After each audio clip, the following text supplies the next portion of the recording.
All right, family. Black Power. Black Power is the truth hour with General Sarasu said he kick back, get your mind ready for some information that's guaranteed to be heavy. I'm excited and delighted to be accepting members to the Sarasu said YouTube page, a dynamic page. Y'all know what it is. Black Power, Black Frequency. You're feeling that frequency and energy. You should most definitely join. Link right down in the video description. In the chat, click it. You get a video introduction rundown on the memberships, what they entail. You see one you like, you should most definitely join, even if you don't. I appreciate your presence here at the Sarah Sunseti YouTube page. Continue to engage, continue to advance. That's right, family. Ring the alarm, ring it. KingSeti.com, online marketplace, official General Sarah Sunseti DVD lectures, t-shirts, tank tops, hoodies, African and Kemetic jewelry, holistic tonics and remedies, home decor, accessories for every room in the house. Get over there. I got something nice for you. I know you're going to like it and love it. Shop and save and shop, family. Everybody know what time it is. Pull the fire alarm, generalseti.com, SETI University. We talking about over 1,500 videos. I mean, just straight fire flamethrower presentations from the general, all the subjects that y'all know and love from the general. We know what that is. You can just see the scrolling down there, all the topics that you know and love from the general. Plus, we got the supplemental, also monumental and instrumental research material from the Grandmaster teachers. I give you an overview on all material, giving you 360 degrees of supreme African academic wisdom and knowledge that cannot be surpassed by any other website on the planet. I want you over there today. Check it out, family. Join, become a member. Everybody knows SETI popping on Patreon. BPC making noise. We never calm. The livest Patreon page. Believe it.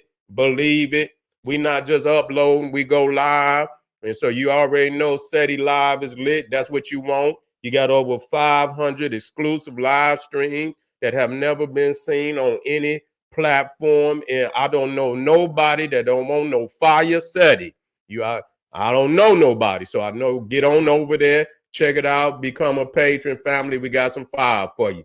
All the peoples out there, family, that donated to the general, I thank you. I thank you. I appreciate the fact you appreciate me putting hard work. Hard work. As you can see, we piling up with nothing but classic information for the family. Any the family out there would like to donate to the general, link right there in the video description. In the chat, click it, donate. I thank you ahead of time. Make sure you subscribe to all my YouTube channels, King Seti, General Seti, Sarah Susan Seti. Rock that notification bell. Get a video a thumbs up. Like it because you love it. Share with your family and friends. And comment. Just don't say nothing stupid because I will ban your ass. You'll be up out of there. All right. We got a line up tonight. We're going to drop it. It's Friday. So you know we're going to rock out tonight. We talking about why would Black Americans want to be someone else when we so damn good at being ourselves. That's right, family. And so, yeah, let's talk about that. You see, when we look out here into, this our Pan-Africanism, you see, and what's happening, I'm gonna just run this down. What's happening is our understanding of Pan-Africanism is that we leave our culture here and go back home to the motherland and blend in to one of our sister, brother nations, blend on in and become our brothers and sisters and leave our culture behind. And which is a grave mistake.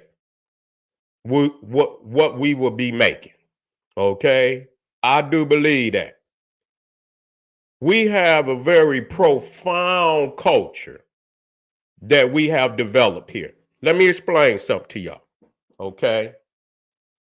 Our ancestors And I'm speaking specifically of the ones that came across that water in chains, fighting. You see, in the bottom of the slave boat, fighting, evolving in the bowels of the ship, evolving in the bowels of the ship, evolving to survive a situation, a mind-blowing situation beyond understanding at that time. To be in some shit like that, you know, it's one thing to be locked up in a prison, you see, but to be in one that's leaving home, you see, not even knowing where the destination, to be taken away from your family, to be taken away from your homeland, you see, brought into a foreign space and enslaved. You see, our ancestors, our African ancestors, were evolving for survival. You see, becoming the African that they needed to be, not only to survive, but to prevail. You see, not only to survive, but to prevail. We got to emphasize that, to prevail, because a lot of time we talking about, I hear a lot of people talk about survival tactics. It's not just about surviving; it's about prevailing. You see, surviving just means you're hanging on. You're able to hang on. No, we want to prevail over the situation. So many of our ancestors was looking into the future. You see, already envisioning what they would have to become in order to prevail over the situation. And many of us represent what our ancestors was evolving into, to be a prevailing African in the situation that we are in, not any other. Understand that many of our brothers and our sisters at home, they were going through a particular situation themselves. And, and we're not negating any of that. This is a family, you see, but we have to understand that our ancestors are particular to what we are today, you see.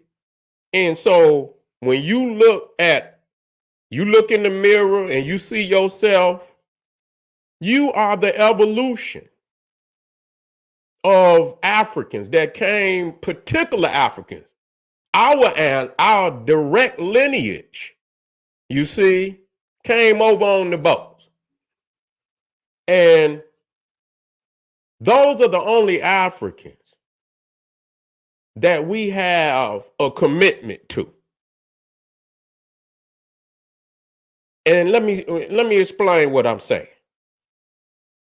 Many times when we go back, you see, we feel that we have to stop wearing the clothing. We have to stop speaking what and it's all right when we say African language. You see, well, we have to understand that we evolved the English language. Let me talk to you. Some of them niggas speak French, and I'm gonna say it just like this. They speak better French than the goddamn Frenchman. Some of them niggas speak better French than Emmanuel Macron. Okay? They didn't evolve it. They kept the dynamics of the French intact. You see? They kept it intact. Some of them have a Creole, you see? But when you talk about what they call Ebonics, that's our language. You don't see no white people speaking Ebonics. The dynamics of our language, they have looked at the construct of it. The construct of it is African. You see, you know, how we pronounce our words, the definitions that we apply the words. They ain't the same as the fucking definitions in the dictionary. So we evolved that language so that it molds to our culture. You see, it molds to who we are. We make it fit. A lot of people say, oh, we speaking broken. No, it's not broken. It's evolved. See, you niggas want to speak Queen's English. You want to be the queen. You got the queen up on your wall, on your money. So you want to be the queen. You want to be accepted by the queen. See, we have a revolutionary language. And it shows you how we evolve language, how we were the mothers and fathers of language. You see, in particular, in writing. You feel me? It shows you that. You know, we're going to talk about some things, you know, that are not given credit to, because a lot of people, you know, and I have to speak this, you know, and if it hurt, then let it hurt. You see, let it hurt. But the truth must be spoken. You know, when we talk about language and when we talk about Ebonics, it's our language. You see, when you talk about the language of hip hop, you know, and you know, it's an ever evolving thing. That's the one thing I can say about real hip hop. It's an ever evolving thing. It's like a plant that never stops growing. Long as you water it, it continues to grow and grow and grow. You can never use the same word too long. You know, they're going to come up with something totally, it's going to be a new word. It's going to be some new words added to the language almost daily. You go out and when you look at our language and you see how when you go in one area of the United States, if you go west, they got their own special language. You see what I'm saying? And you know, vernacular. You see, to the Ebonics. It's not just no one Ebonics. You see, you got the southern language. You got the southern, and whether you want to call it slang or whatever. And you listen to the hip hop there. You see what I'm saying? And you see all the different vernacular in the South. Then you can in its branches of the South. You got the Southwest, you got the Southeast. You see, then you go up in that New York region. You see, and they got they evolution of Ebonics. You got Midwest.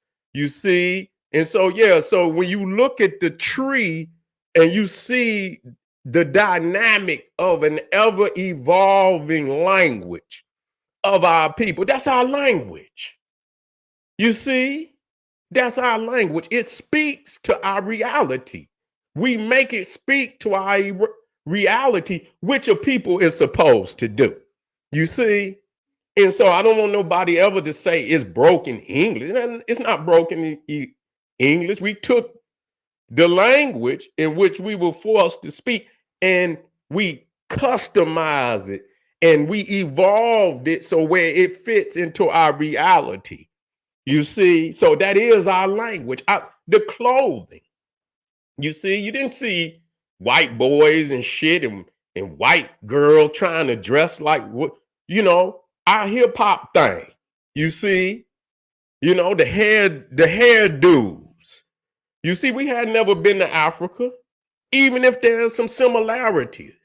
We never been to Africa. Those are our hairdos. You see, that we created.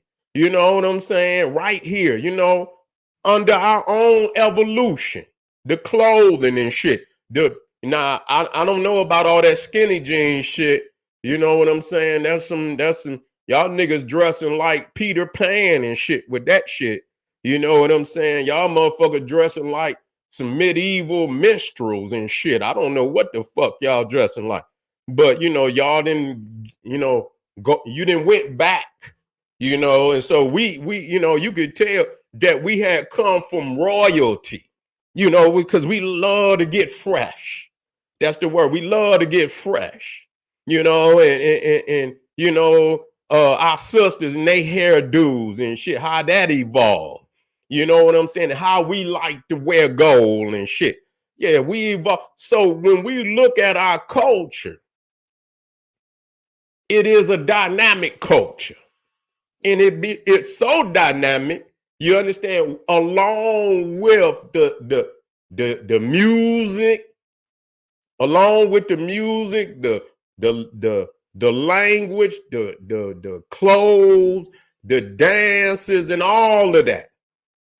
It became the dominant expression of culture on the planet, to where, if it didn't come through Black America, then that shit wasn't official. You know what I'm saying? Because everybody is looking at us. You see, this is where you get the stamp of official from. Nowhere else. Stop it, stop it, stop it, stop it, stop it. Now, as I say this, a lot of people, will say, you know what, Seti, it is a lot of shit going wrong. We understand that. We understand that. We understand that. And we're going to address that. But I believe, most people know what it is.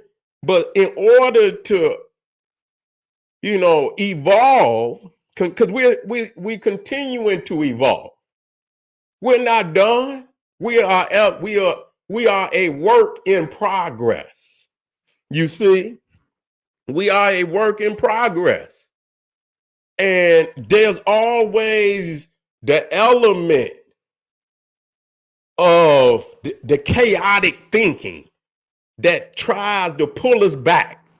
You see, even when you think about the plantation and, motherfuckers is trying to get free, it's always the element of motherfuckers that try to pull you back on to the plantation. We understand that. And sometimes I don't know if we forget, you see, that we have to not only evolve, but to check chaos that is tempting to pull us back. You understand? To stop the progress of evolution, of becoming ultimately not just, an evolving African, but a prevailing African, because ultimately the object is to prevail. See, where you ultimately overcome all adversity to keep you from becoming the African we trying to be. And so we are African. Our culture is African. We don't have to go back to be nobody. This is why where we losing, and that don't mean we against our family. You see, you got so many different cultural expressions in Africa, and everybody is proud to be who they are. They proud to be whatever ethnic background they come from. They proud of that. And there's nothing wrong with us saying, you know what, we want to dress, we don't, there's nothing wrong with dressing like, the continental Africans. It's not. I have no problem with going into cultures of our people, because we like a peacock. You see, and you look and you see so many different, not colors as in representing the tones of the flesh, but being that there are different ethnic backgrounds, so many different cultural expressions in Africa, indigenous. You see, indigenous. And so if I'm in any part of Africa, then of course I would, out of respect of the family, dress in cultural expression. But that don't mean I'm going to give up my culture, you see, to become somebody else. Why am I saying? Because you know what? We haven't dealt with the fact. We have not dealt with the fact that the same demonic energy that sold our people into slavery is still thriving, still breathing. And so when we speak about Pan-Africanism, it's a utopian view. We love it. You know, ain't nothing wrong with having it, but you got to be real about the situation. You know, and many times we go and everybody don't have that expression. We have to, we have to understand that. And see, that's the thing about our people, here in Black America, Africans in America, African America. We're not saying as if but we're talking about a geographical location.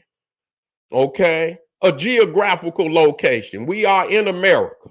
We are Africans in America. You see, and when you think and you talk about overseas and all our different brothers and sisters, many of them don't see us as equals. There's nothing wrong with that in saying that. And when you leave here to become somebody else, then that gives them one up on you. You see, oh, they trying to be us and shit. Come on, no. Yeah, and they see that as naivete. You see, they see it as naivete. And the reality is, many of them want to be us. And we don't see the power in that. Okay? We don't see the power in that. They do. And at the same time, they hate on us. I'm not saying everybody. But fuck that. I have to speak. I have to speak on the ones that don't. Because what I'm going to require as we move forward, because a lot of time we say it's not everybody, and it's not. But it's time for those on the continent that feel, adamant about us joining the family and that they speak up against in a loud enough voice. See, it can't be just no one. It got to be a loud enough voice that where we don't, because many times a lot of people say Africa don't want us. And even though we can show where Africans from America is obviously going back home, it's not a loud enough voice about what's happening, especially from Africa. And like I say, you can get our brothers and sisters to come in and give shouts out, and we love them. Okay, we love them. But the voice that's saying that Africans don't want us home in Africa is louder than that voice. You see, it's louder than that voice. And so we need for that voice, and that's on our brothers and sisters in Africa to take care of that. We can't always say, yeah, and we have to emphasize, see, Africans from America have went home and they've thrived. We have to express that. We need to hear it in a loud enough voice where that anybody that will say that Africans don't want, would be ridiculed for even letting something like that come out their mouth, because the voice is so loud that, you understand what I'm saying? It would immediately, you understand what I'm saying, dissect that lie right there on the spot. And that's what we need. We don't need to be speaking for our brothers and sisters on the other side of the ocean. They could, they would obviously speak for themselves, you see, in that endeavor to prove to the world that there's a place for us there, in who we are. I'm not, I'm all right with who I am. You see, because like I say, the first and foremost Africans that I owe a commitment to is my ancestors that came across.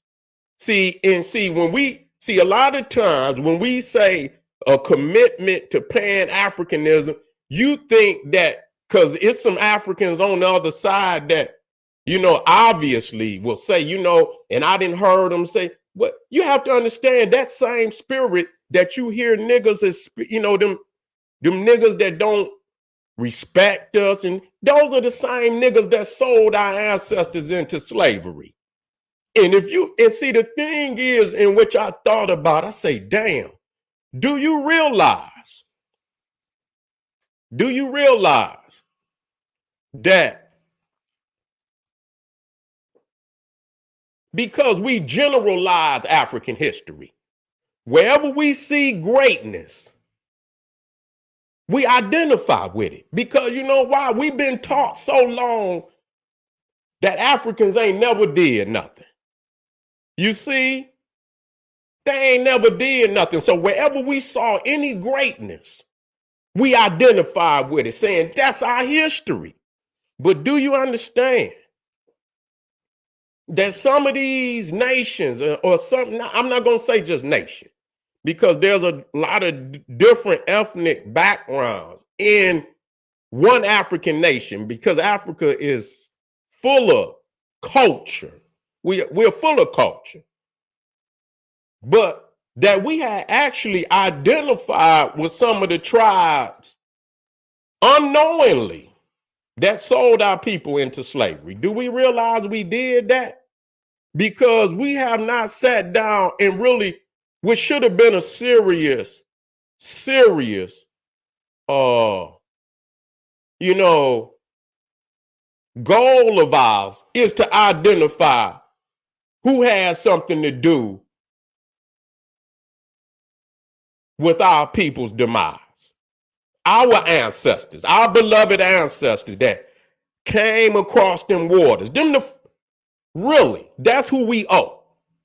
You see, because in their mind, you see, we they babies, we they children, and they have always in their mind, was thinking into the future how we would prevail over this situation. We no different than the babies that was on the boat. You see, with our mothers, our foremothers was trying to preserve us, having her baby, and you know what I'm saying? And like, damn, being in a situation when you got your baby and you trying to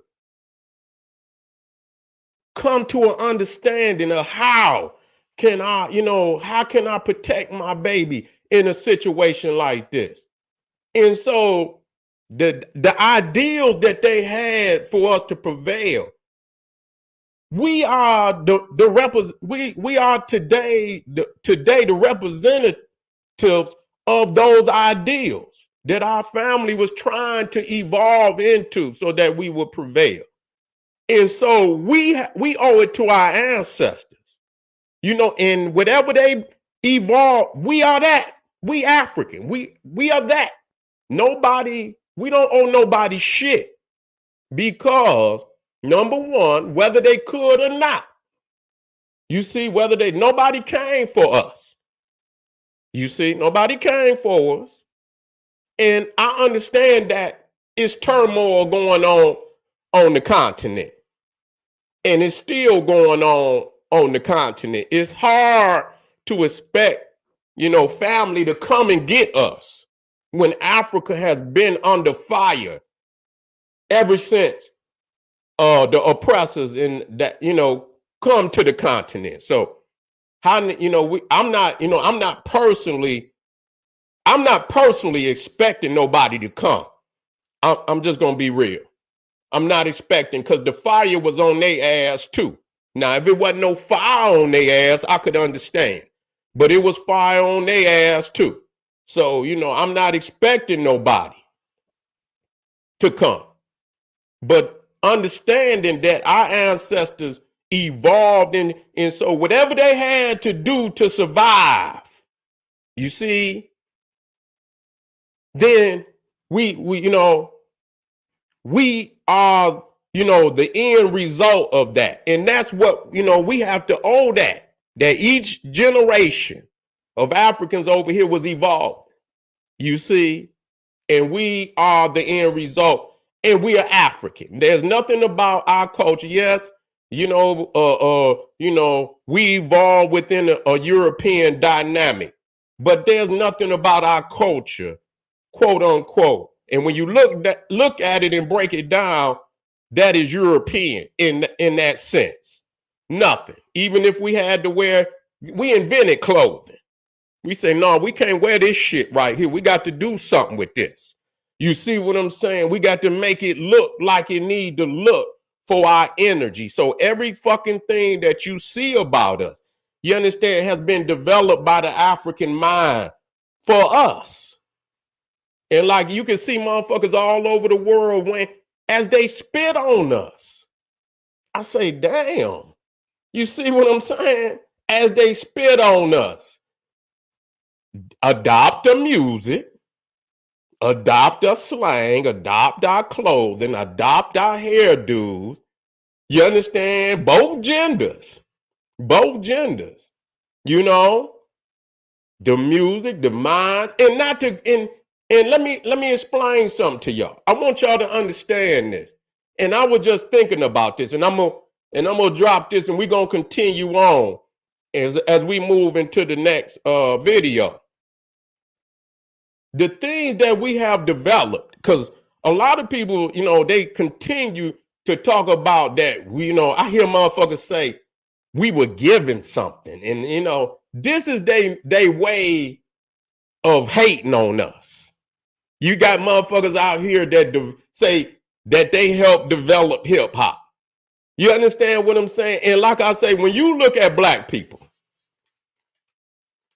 in America, all the music, let's just deal with music. I'm gonna deal with the music. And I don't even have all of them. When you go in most cultures, they got one fucking music. Not two, maybe two. You understand what I'm saying? Maybe. You give them, and you go into Jamaica, reggae. Now they got their dance reggae. You see what I'm saying? That's the dominant. You understand what I'm saying? That's the dominant music. You see, you go back to Africa, the drumming, and and everything is spinning off of that. But we talking about today with hip hop. But you got to understand that the hip hop come out of the R&B. So when you look at the R&B, and then you can break the R&B down. Different segments that are unique, the Motown. Then you got the Philly sound, and then you got jazz. Then you got blues. You see what I'm saying? You got disco. All of these is, then you got the P-Funk. Even goddamn, and so many more. So when you look at, and when you separate them and look at the classic musicians, see, they don't even give us credit even about the different instruments that we mastered. You see, when you look at all these instruments, whether that motherfucker be the saxophone, whether that motherfucker be the trumpet, whether that motherfucker be the guitar, electric guitar, whether that motherfucker be the keyboard, whether that motherfucker be, I don't give a fuck what instrument it is. If you look at the premier individual who has mastered, who they consider to be at the top, God damn it, I guarantee you, it's a black from America. I guarantee you. You see, and then you got some other, you got some other brothers brothers and sisters that might have come from maybe Britain. You see, like well, not even because let me see, what's his name that played on that goddamn guitar? Hendrix. Where did Jimi Hendrix come from? Yeah. Oh, yeah. Curtis Mayfield. You already know I know about Curtis. The swing era, all of that. Even the dancing that come out of the swing era. You see the tap dancing. You see that tap dancing and shit. You see what I'm saying? And I used to see that one brother. What was his name? Was it Gregory Hines? That used to tap dance? Yeah, even country, all of that. So he was out of Tennessee, Jimi Hendrix. He went to Britain. That's what tricked me. He went to, so Jimi Hendrix came out of, yeah. And so when you see the evolution of that swing, I used to see them. And man, they would be throwing each other, man. It'd be motherfuckers spinning on heads and shit. They would be up on that motherfucker top spinning and shit, and they throwing motherfuckers sliding under the legs and shit, and this, that, and the third. See, when you look at that, you can see the dynamics of our music. The dynamics of our music is actually modern music all over the world. You see what I'm saying? All over the world. If you look at, and you can look at motherfuckers dance, you got all these groups and shit that, you know what I'm saying, that's dancing and shit. Like you got the boy group, the male groups and shit, but that come from the Temptations. The Temptations is the first male group, nigga, that started putting dance routines. So whether it's whether it's Beyonce with her dynamic dance movements and shit, and how they put, and they all that come from the Temptations. Straight up. You see what I'm saying? When you're talking about singing and dancing, most motherfuckers, if you go before the Temptations, motherfuckers stood in front of the microphone and just sung. You see what I'm saying? They wasn't putting no goddamn moves together like that. It was the Temptations that put that together. You see? And before I get away from here, and we can go on, but I don't want to go too long. But I want y'all to understand this. I want y'all to understand this, and I'm gonna move into yeah. He said she danced like a cheerleader. Yeah, she's making a whole lot of money doing it though. She's dynamic in that. But anyway, when you think about literature, and we go back to language, right? We go back to language. Do you realize, because when you think of the ancient world and you deal with literature, do you understand that the two great libraries of the ancient world, Egypt, or what later became what they call the Great Library of Alexandria, we understand that those were libraries all over Egypt.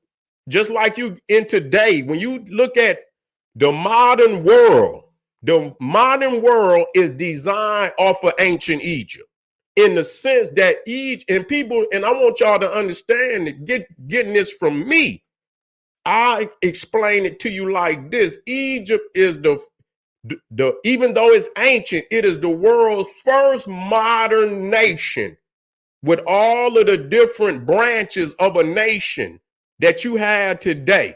And just like you can go, you got your main library, and then you got subordinate libraries all over the city. Egypt was the first nation that had major libraries and subordinate libraries all over.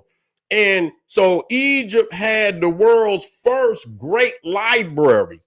And the second great library that the world know of and still have literature, both Egypt and Timbuktu.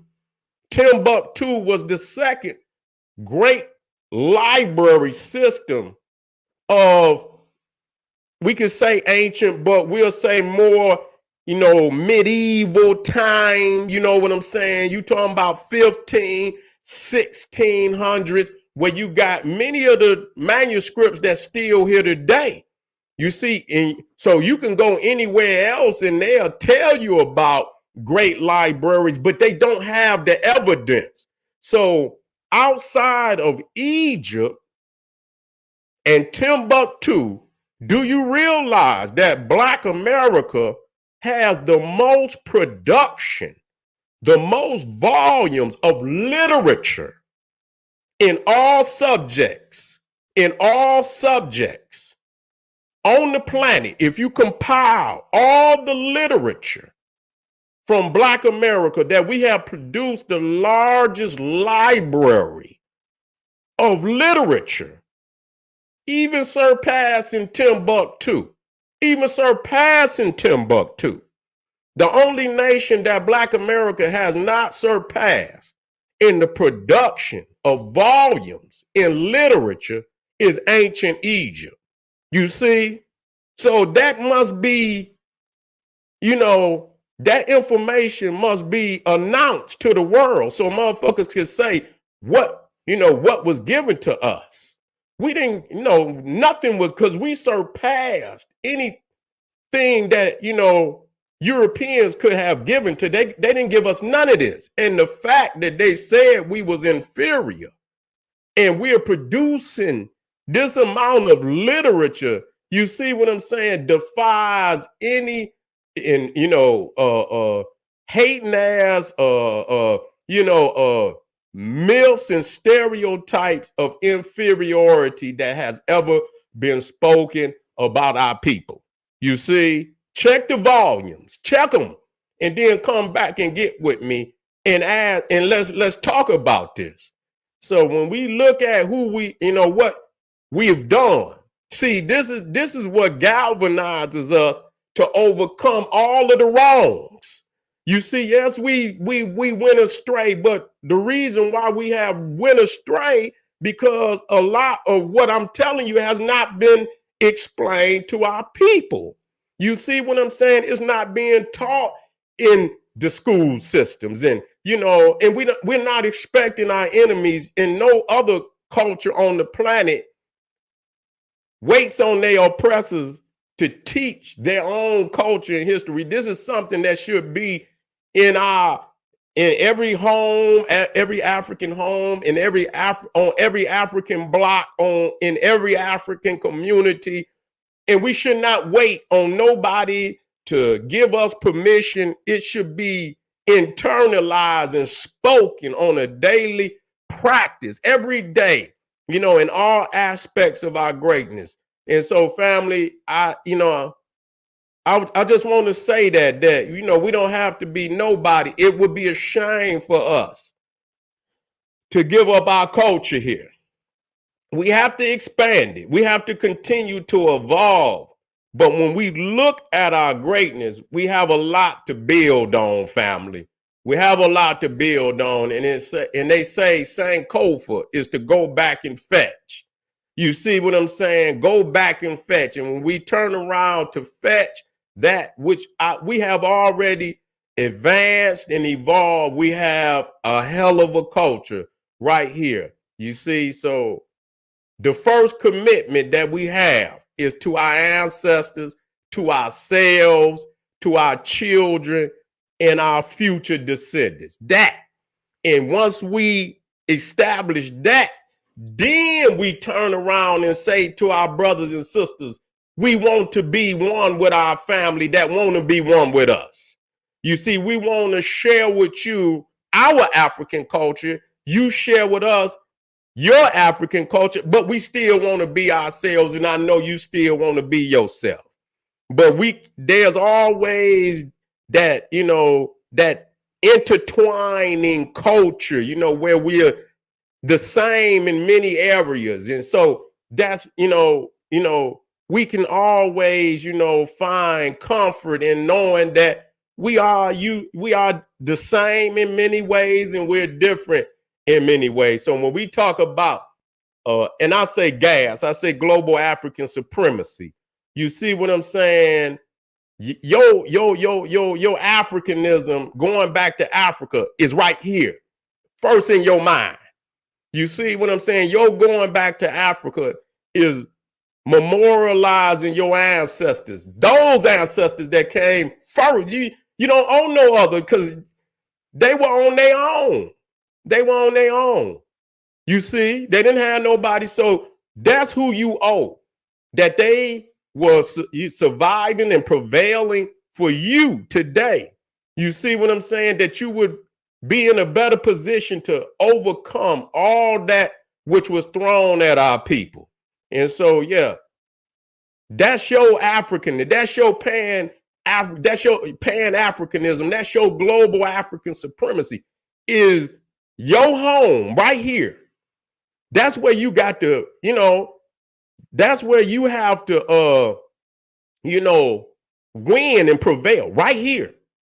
Not to saying because if you don't have a prevailing program, you can go anywhere you want on this planet. That don't mean you're going to prevail. You have to have a prevailing program.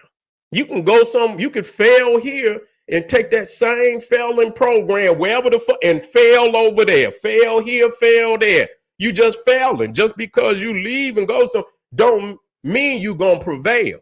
So you got to prevail here first in your mind. And then you have to look at your brothers and sisters right here, prevail with working with them, because we won. We evolved under the same situations. And the one thing about us here in Black America, we got family all over. It ain't like, okay, this is one different ethnic. Yeah, we got different lingos, but you could be in Detroit. You got family in Atlanta. You got family in New York. You got family in LA. You got family in Houston. You got family in Kansas. You got family all over. So when we come together, we understand we got family. So we won. We like a peacock. You feel what I'm saying? Where we got, beautiful expressions of the one culture all over. And so this is where your Black nationalism and your Pan-Africanism start in your own mind with your family, the Black man and his woman right here.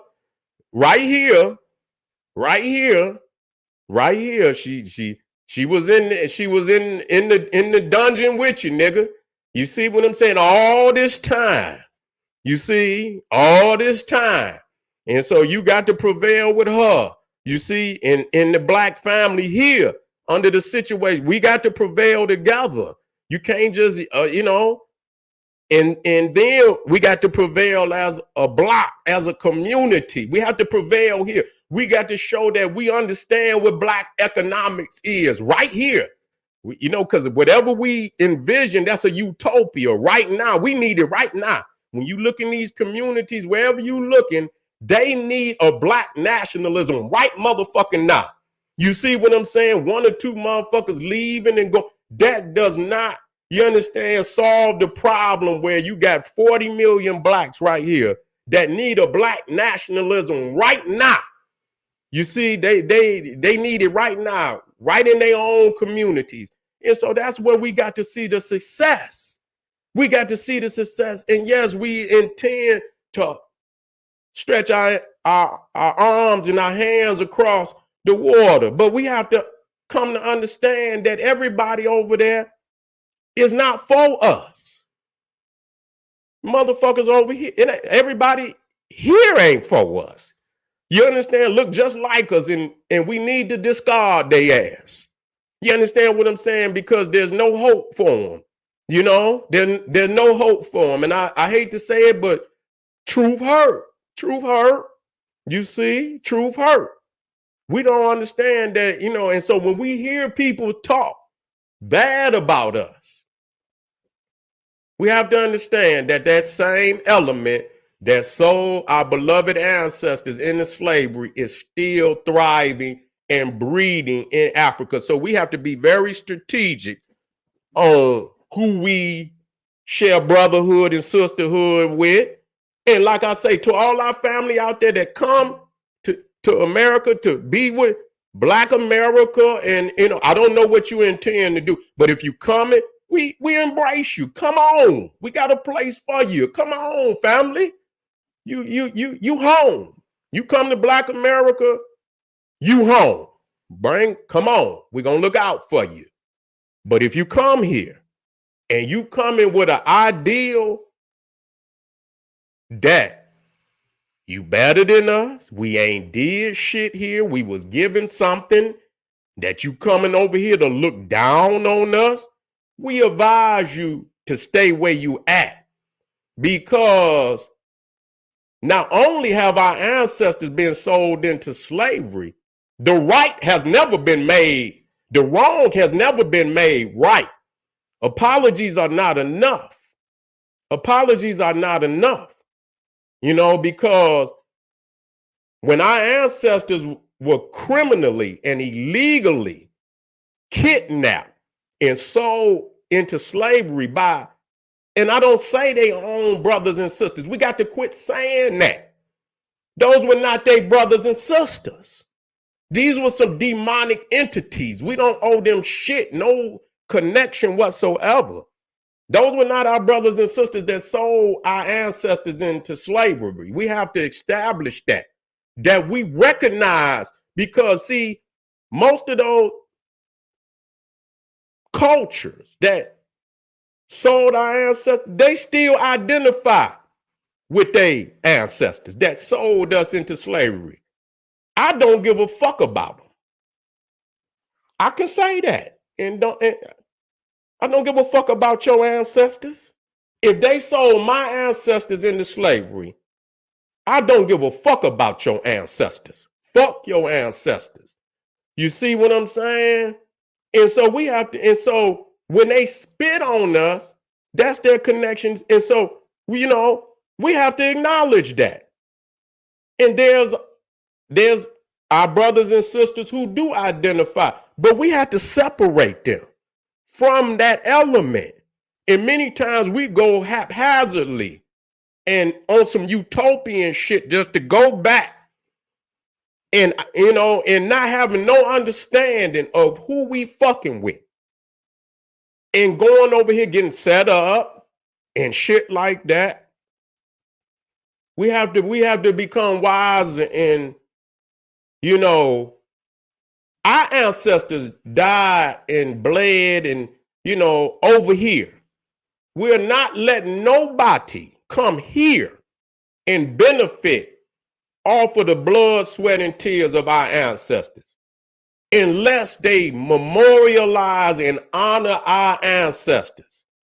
To come here and disrespect our ancestors and being one of those tribes who actually sold our ancestors. You see, you're putting yourself in a serious situation.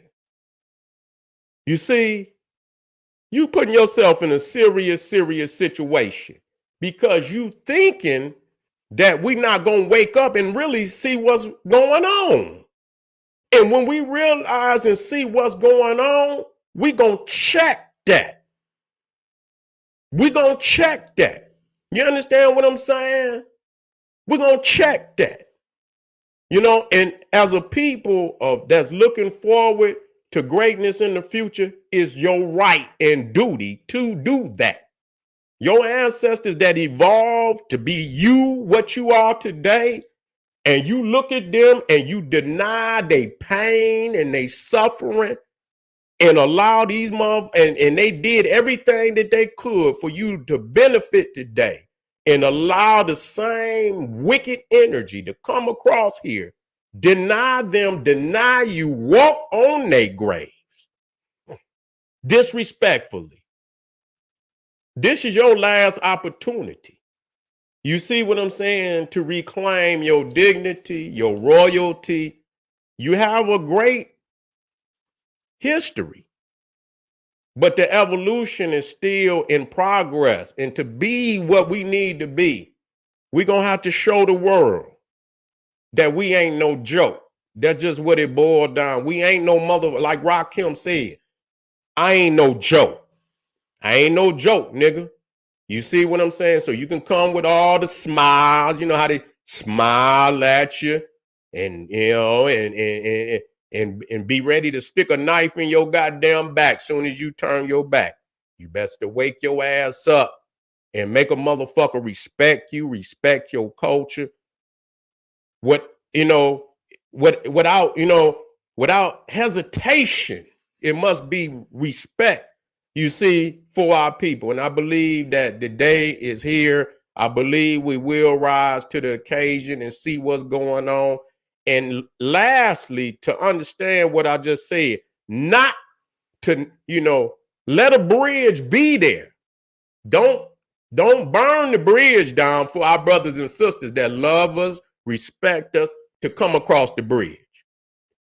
That's what we're not doing. We're not becoming those, those foul entities that spitting on our ability to build with one another. We don't want to become that. We checking that negative energy. We checking those who were accomplices to the demise. And I don't give a fuck about whether it was then and there. If it was way back, it don't make no motherfucking difference. You inherit the debt of the estate. You see, we always talk about the wealth. We inherit you motherfucker, you inherit the wrongs too. We always think we just inherit the wealth. No, you don't just inherit the wealth. You also inherit the debts of your nation, of your tribe. That's why they say, even in the Bible, it says, goddamn it, that, a curse can be revisited, goddamn, 13 generations down. It can be. You see what I'm saying? Especially if it was, the damage was so severe. You see that the damage was so severe that, no apology is enough. You have to apologize, and then you have to say, you know what, the Africans that were sold in slavery. Let me keep going. Matter of fact, what I'm gonna do is don't go nowhere. I'm gonna start the next presentation, and we're gonna move into the next presentation. We need to talk about this. We need to talk about this, family. So stay with me. Hit some of them links. Support your general out here on this battlefield on the horse, riding out first to clear the field for the brothers and sisters. Hit some of them links. Support the general. Arm yourself with knowledge. Bang on that wicked ass beast daily. Liberation through African education and confrontation. Black power.